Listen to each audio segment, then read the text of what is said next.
Moelen met pelt, immer op zoek naar parkstatters die het te melden hand. En weer hand voor hij gevangen. Karel Knippenberg. Man, leuk om dich te zien. Ja, leuk. Ik hoor je wel eens om het willen vragen. Zullen we eens even zetten? Ik vind het goed. Ja. Wat wil ze drinken? Doe me maar een blauwe spa. Een blauwe spa. Blauwe Kijk spa. aan, wat een fest. Ja. Had ze een blauwe spa voor meneer Knippenberg? Ja. Zullen we eens zetten? Is goed. Eerst hoeveel, dan val ik vol. Moelen met pelt.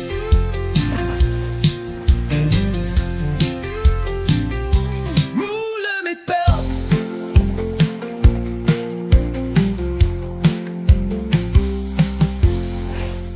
Karel Knippenberg uit Brunsum, Ja. de parelstad. De meesten kennen dich van vroeger. Was je PR-man bij het Limburgs Dagblad. Ja. En dan hoefde maar dit of dat te gebeuren. Of de stonks wel met de geblondeerde knuts stonks in die gezet. Maar daar gaan we natuurlijk uitgebreid over aan. Maar we beginnen bij het begin. Ja. Waar stond het weegje van Karel? In de Dorpstraat in Brunsum. In Brunsum natuurlijk. 109, daar ben ik geboren. Op zondagmiddag 21 juni 1948. 1948, Noorderkreeg. Ja. Dat was in een groot gezin, wordt het in een... Ik hou al in een broer, Henk. Die is helaas al overleden, jammer genoeg. En er is nog een derde broer bijgekomen, Jo. Dat is 4 jaar later geboren, Jo. En die woont nu nog in het oude huis in de Dorpstraat. Ja, Oké. Dat vind ik eerst heel mooi. Ja. Ja, en Dorpsstraat, dat is echt centrum Brunsum. Hè? Oud Brunsum, hè? Dat Ja. was vroeger een winkelstraat met drukkerij Offermans, café, shopper, slachterie, bekkerie.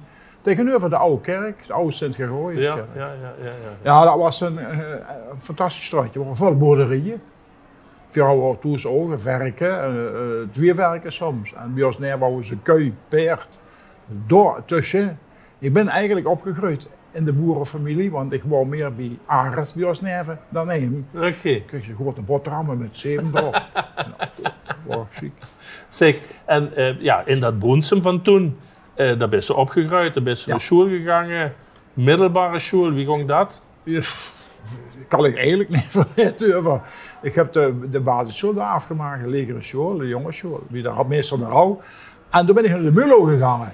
Maar op een of andere manier, ik word ouder, dan kom ik bij Hentje Offermans terecht, de drukker. Daar heb ik mijn hart aan verpand, en dat druk toen dat tijd.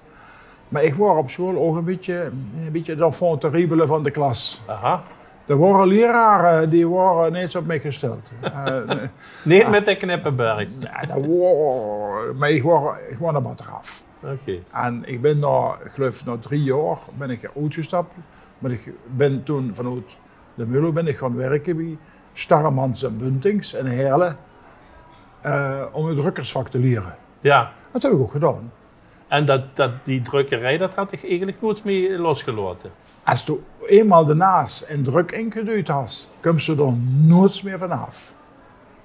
Als je een boek kiest of een tijdschrift, eerst wat ruiken naar de inkt. Ja. Maar ben je van daaruit dan, vanuit die drukkerij, ben je bij de gezet gekomen of via een omweg? Nee, ik heb dat 5 jaar gedaan. Ik heb het vak geleerd. En toen begon ze toch een beetje te kratsen links en rechts. Ik operde de dancing-bus om het geld mee te verdienen, want een vetpot was dat niet. En toen ben ik terechtgekomen in militaire dienst. Een kameraad van mij, die wou al getekend bij de luchtmacht. Dat moet je ook doen. En ik dacht, heb ik dus 5 jaar gediend. Oké. Uiteindelijk bij de NATO in Maastricht gezet, in de Kannerberg. En tijdens mijn diensttijd ben ik naar de avondschool in Heerlen geweest. Het Bernardinus College. En daar heb ik met verlof mijn verdere school afgemaakt. Toen ben ik associatie boekhouder gaan studeren. Want dat loog me echt. En mijn plan wordt toen om boekhouder, belastingadviseur te worden. Uit militaire dienst rolde ik in Brunsum, omdat het vervroegen moest, rolde ik in het Unitas. Daar zochten ze een beheerder als overbrugging. En ik kreeg Gemeenschapshuis, patronaat. Ja, een groot Unitas. En toen heb ik tijdelijk gewerkt bij een accountskantoor. En dat wordt dan een inkomen wat ze dan hadden. Maar ja, dat bevoor ik uiteindelijk niet meer. En mijn toenmalige echtgenote Dini, die wou eigenlijk niet in een cafébedrijf zitten. En dan heb ik gedacht, nou dan stoppen we daarmee. Dan ben ik verkoper geworden bij de firma Gestetter. Stencilmachines, drukmachines. Toch wel een druk inkt. En natuurlijk weer ging mijn passie uit naar het drukken, naar de offset. Ja. En dat heb ik gedaan. En neven het militaire dienst en het Bronsumse, daar ben ik in de kindercarnaval gerold. En de schutterij word ik weer terug in, want daar word ik al van de 58 word ik er al bij. En heb ik mich immer bezig gehouden met organisaties. Organiseren, dat loopt me in het bloed. En ik word daar wegbijgesteld, dat heb ik gesolliciteerd bij de Gezet, het Limburgs Dagblad hier in Heerlen, bij de brandbrouwerie. En op de dag dat de aanstelling kwam van de krant, kwam de afwijzing van de brand. Oké. Achteraf groot geweest. Want ik Dat denk, was vuurbestemd voor de Gezet. Ja, Nou, maar- hier even terugkomen, dat is toch wel interessant wat ze er zegt. Hè? Ja. Daar is in de Kannerberg gezeten. Dat is nog niet zo lang geleden is dat eigenlijk gans ontmanteld. Hè? Of dat Ja, ding. ja. Want dat wordt in de Koude Oorlogstijd, hè? Dat toch, Ja, ja. toch Ja, een ja, belangrijke ja, rol. ja. Wanneer ze dat nu de tijd van nu pakt, is ze er een beetje van terug en was ze dat toen als opgestoken? nee. Was niet vergeten, Frits, dat was in 1969, 70. Toen hadden we nog communicatie met de telexmachines. Ja. Er stonden 500 telexapparaten te ratelen. En dat was allemaal handmatig. En dit, en nog telefoons met zwengels, om het zo maar eens te zeggen. We kregen door de allereerste computer die in de NATO wordt binnengereden, is in een streek naar binnen gereden. Oké. En dan mocht je aan, dat was zwaar beveiligd. Je zaten precies ter nerven met ons kantuurtje. En ja, dat is niet te vergelijken. Niet meer te vergelijken. Nee. Goed, de kunst bij die Gezet binnen. En dat had ze geweten door, hè? Want Ja, dankzij Johan Scholters uit Kerkrade. Daar heb ik daar heel goed een referentie gegeven. Maar ik voelde me dan meteen als een vis in het water. Het was eigenlijk drukkerij, maar het was ook organiseren. Dingen bedenken, dingen doen, uitvoeren. En de krant toen dat tijd, ja, was toch een speler op de markt, ook op het gebied van sponsoring, het helpen van verenigingen. Ik heb tientallen gesprekken gehad met winkeliersverenigingen, met het Telematica lopen in Heerlen, dankzij Limburgs Dagblad gestart. Kerstmarkt Heerlen, 4D met in de... Dus we helpen organisaties voor te komen, want wat goed is voor de omgeving waar we wonen, maar goed voor de Gezet, advertenties. Ja. Dus dat, en zo rood langzaam in Zuid-Limburg komen ze van alles tegen, de Amstel Gold Race, het Schlagerfestival. Wat hebben we niet allemaal metgemaakt? Was je nog wel eens een avond heen? Nou, dat is een andertje Pieter. Ik heb daar wel eens van gezegd, dat is, als ik het moest overdoen, zou ik dat beter gedaan hebben. Oké. Want de Gezet komt op de eerste plaats. Dat was 7 dagen in de week. Hè. Op zaterdagmorgen ging je van her. En op zondag naar evenementen, doorheen, recepties. En Karel ging pas weg als de laatste weg ging. Ja. En daar heb ik toch wel een get laten liggen. Het is Oké. wel allemaal goed gekomen. Maar Dan gaan we weer naar burgemeester. echt, Ja. 7 dagen. Ja. De Houtswalde tussendoor houdt ze nog wel tijd om muziek te luisteren. Want muziek, zegt ze, dat is toch wel een hele brede smaak had ze daarin. En dat deed ik veel, emotioneel, kunst in het algemeen. Ja. En we komen nu bij een favoriet muziekje uit van de 60er jaren. Chuck Berry. Chuck Berry. Mijn allereerste EP was van Chuck Berry. Op zo'n klein draagbaar grammofoontje. Ik word daar helemaal gek van. Ik word verkleed als Beatle. Ik wou dat horen. Zo yes, ja, je gaat. Dan zag de vrouw Stamers immer, dat komt niet goed. Dat jong, dat komt niet goed met dat jong.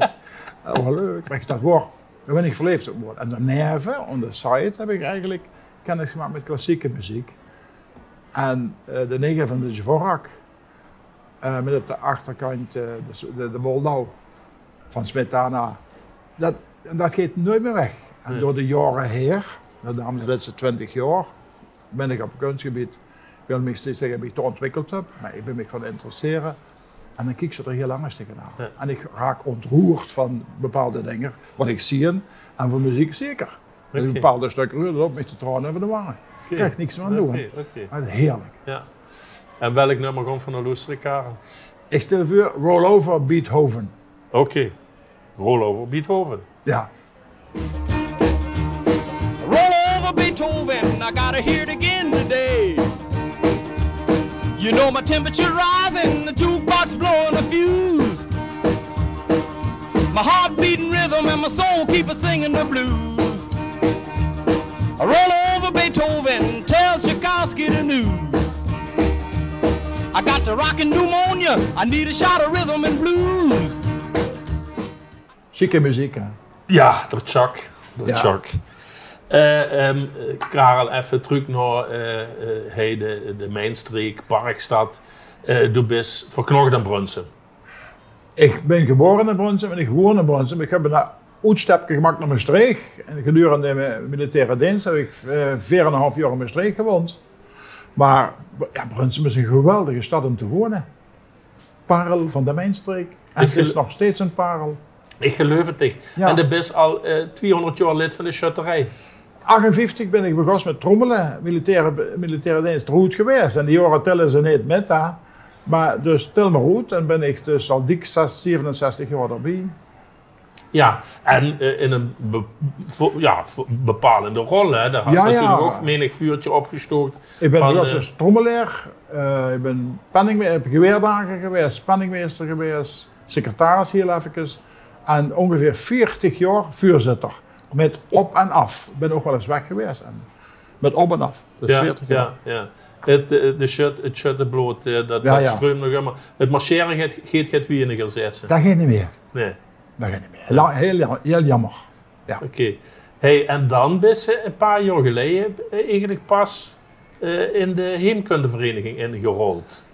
Dus is het groot en groot, want we houden een expositie met de heemkundevereniging over het oud shuttersilver wat we hebben. We hebben shuttersilver uit 1614, 1700, 1800. En het wordt een fantastische tentoonstelling. Prachtig ingericht. We hebben veel complimenten gehad, veel bezoekers. En ja, daar kun je van denken, ja, Karel, zou we niet dit, zou we niet dat, zo, ja. En ik hou daar wel een trek in met Wiel Roeselers, om samen de etalage door iedere keer op te tuigen. Maar allemaal veel werk en dit. Maar ja, we hebben het gedaan. En ik ben daar, ja, op een of andere manier, ben ik bij bestuur gekomen. En ineens was je dan vicevoorzitter. En ineens was je dan voorzitter ad interim. En, maar logisch, het is niet de bedoeling dat ik dat lang doe, Frits. Hè? Want ik heb de meeste Christmassen gehad. Dus wie veel dat ik er nog kreeg, weet ik niet. Maar we moeten jong, fris bloed hebben in dit soort verenigingen. Ja, maar is dat niet in het algemeen een probleem? Met name met heemkunde is natuurlijk, toch eigenlijk, naarmate dat zich het oude wijs krijgt, meer interesse Ja, ook in. klopt helemaal. Ja, maar jullie zijn er, maar ze moeten weten wat we hebben, wat we kennen. En wat voor eigenlijk, dat vind ik een van de belangrijkste taken op dit moment voor ons als bestuurder, dat we conserveren voor de toekomst. Dat we vastleggen, dat hebben we voor. Dat ze over 30, 40 jaar, dat ligt dat en dat is dat en dat is dat. Dan denk ik aan digitalisering, maar ik denk ook aan fotografie. Ik denk ook van alles waar we kunnen conserveren voor de toekomst. Ja. We werken samen met andere heemkundeverenigingen om te kijken wie doodgieren dat, wie zo zat dat. Want we hebben allemaal hetzelfde probleem, mankracht. En toch denk ik weiger me neer te leggen bij het feit, vervingen. Die lui zitten daar, het zijn krenten, en die moeten verzeuken, die komen niet vanzelf op ons af. Dus ik hoop dat ik daar die laatste jaren, ik kan het niet, daar gaat een bereik dat we in ieder geval dat conserveren. Ja. Ik nog even, we hebben een prachtig mijnmuseum. En we gewoon hoe dat komt voor helemaal toespitsen op de Hendrik. In Brunsum. In Brunsum, maar in ons heemkundegebouw aan de Prins Hendriklaan tegenover het politiebureau. En dat doen we in samenwerking met het grote nationale mijnmuseum hier in Heerlen. Alleen Roels, de directeur, en Kevin Raadse, de collectiebeheerder, daar werken we met samen. En die willen ook, we zijn op het plan om in Parkstad links en rechts die kernen te laten bestaan. Dat is een heel goed uitgangspunt. Hè? Dus in Brunsum gaat, in Kirchhoff, in Eigelshoven, in Geleen. Zodat het niet allemaal op in de knor is, maar dat overal dat mijn verleden gekoesterd wordt en blijft. Want het heeft een gigantische invloed gehad op deze regio, Frits. En het is weer heel erg actueel. Ja, gelukkig. En ook lees ik dat ook de jeugd immer meer geïnteresseerd toch weer in dat mijnverleden. Ja, we kregen 200 kinderen in september van een school op visite. Die gewoon wandelen met een pungel, met een koelpungel. Ja. Is toch schoon in het jaar van het erfgoed en zo. Ja, dus dat moet. Hey, Karel, hartstikke leuk. Geweldig. Dankjewel, Jamie. Nou, Karel, fijn om met dich gekald te hebben. Ja. Wat we nog eens vlot nog eens een keer doen. Van nummer afscheid met een Elske. Ja. Als er nog een boodschap voor de kijkers van het Parkstad. Ik zou ze willen vragen, heb aandacht voor het erfgoed, wat we allemaal hebben. En help lui die daarmee bezig zijn, zodat het niet verloren gaat voor de toekomst. Want dat is zo ontzettend belangrijk. Als die ouder waren, dan zouden die het geweldig vinden als ze nog kunnen zien wat hier vroeger was. Dus oproep en er drinken voor op. Zonte. Niet bibberen, hoor. Angerwerk bij Moelen met Pelt. Angerjaar is het weer BMC-jaar. Gaat het goed komen? Ik maak me ernstig zorgen. Maar zou Kerk het laten goed gaan? Ik denk het toch niet. Er zal echt iets moeten gebeuren aan de huidige organisatie, waar het WMC echt nog lang kan voorbestaan. Ja.